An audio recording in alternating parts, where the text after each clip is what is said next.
Morning, it's Ken, Man with a Pan, Tommy. We're here at CATALINA Offshore Products, Saturday. We're going to make something today that some of you have asked about. Really simple dish that everybody thinks is super complicated. We're going to make a paella marinara. Now marinara means that it's all seafood, or literally of the fishermen. This is a Barcelona style.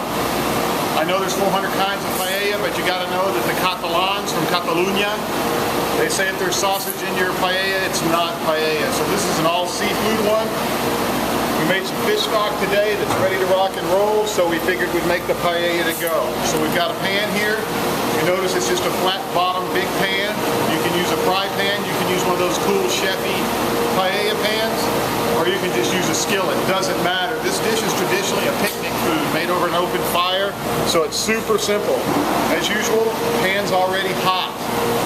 First thing we're going to do is we're going to cook off our seafood. Since it's a seafood paella, you can kind of put whatever you want in it. In this case, we're going to use some shrimp, some grouper, and we're going to finish it off with some mussels. So we got some extra virgin olive oil in here because that's what we happen to have. You don't need that. You can use grapeseed oil just to cook the fish and add the olive oil at the end. Here we come with our peeled and deveined shrimp.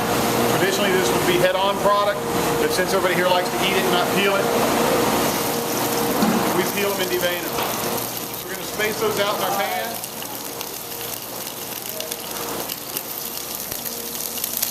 Get those going good. Got a couple pieces of grouper.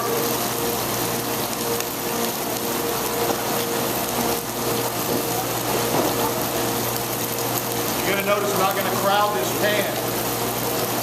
What we're trying to do is pre-cook our seafood. What we're going to do with that seafood after it's cooked a bit, we're going to take it off the heat and build our paella. In the meantime, what we got here is we got a couple, in this case 3 small tomatoes that have been peeled and chopped up. That's going to be for our sofrito. The sofrito is what occurs before you add the rice. We're going to add, in this case, I'll give you the recipe while our seafood's cooking off. You're going to need 2 cups of Valencia rice. That's about that much. If you don't have Valencia rice, you can substitute a rice. Any small grain rice like Calrose rice, for example, will work. So the rule is 2 of one, 4 of the other. So you got 2 cups of rice.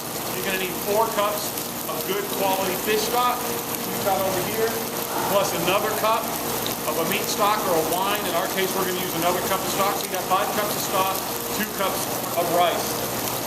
You've got 2 shrimp per people. You've got a couple pieces of fish per person. You've got 2 tomatoes so far. Turn our seafood.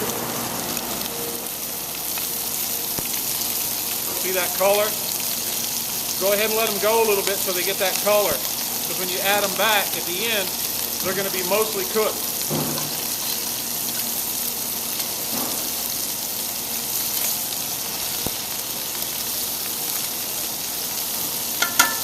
So, in addition to that, what you're going to need is you're going to need some onions or shallots, a little bit of garlic, salt and pepper, and the most important thing of all is this little product right here. This is azafrán, saffron.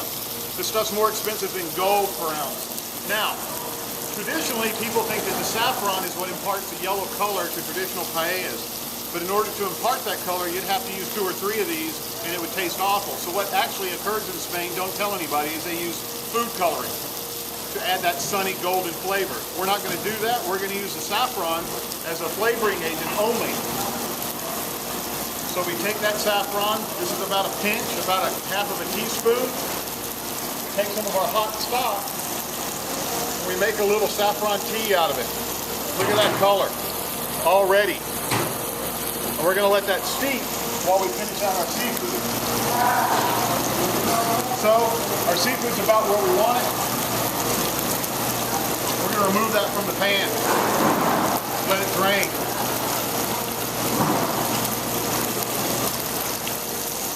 Remember, this stuff's going to cook a little bit more when you add it back, so you don't want to cook it till the bitter end.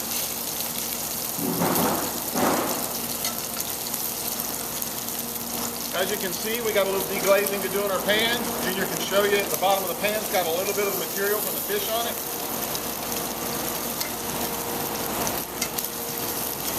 We got our grouper out of there. Okay. So now, we've got our pan that we cooked our seafood in. What we're going to do now is we're going to add our 2 or 3 chopped tomatoes. Right there like that. Normally you would add a little onion here. Let me turn that heat down a little bit.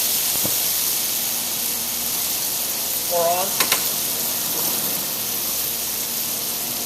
So normally you would add 1 small Spanish onion. In this case I've got shallots, so I'm going to add the shallots. I'm going to add a little bit of garlic to that, not too much. We're going to stir that around. You'll see that that tomato will start deglazing the pan. This is called the sofrito, the base. You'll notice that this isn't a heavily spiced dish. It doesn't have a lot of garlic. It doesn't have any hot pepper in it. We let this cook down a little bit. There we go. Now you notice I haven't spiced it yet. I haven't done salt. I haven't done pepper. We're going to correct it a little bit later. So, now we've got our sofrito. We're going to add our rice. To begin. We got 2 cups of rice.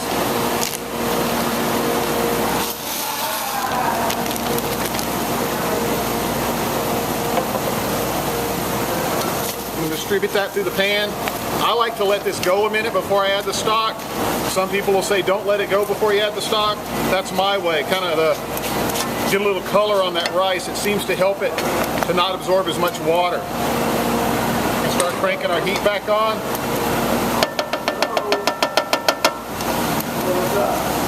So you'll see that that picks up and deglazes that pan.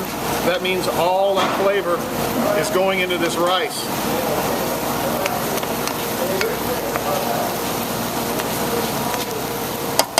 So now we've got our base, which is our garlic, tomatoes, onions or shallots, our rice. We've cooked our seafood off. We're ready to start this thing. So now we need 4 cups of stock because we have 2 cups of rice. So we're just going to take it right out of here into the pan.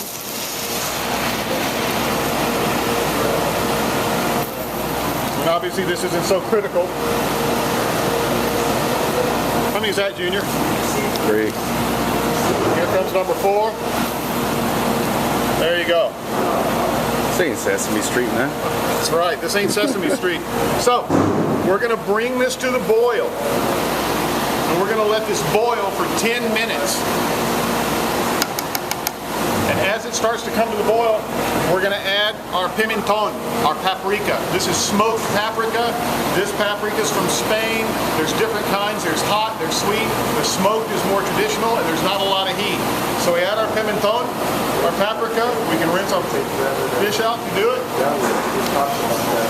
Here we go. So now we got 10 minutes of cooking. We're good to go.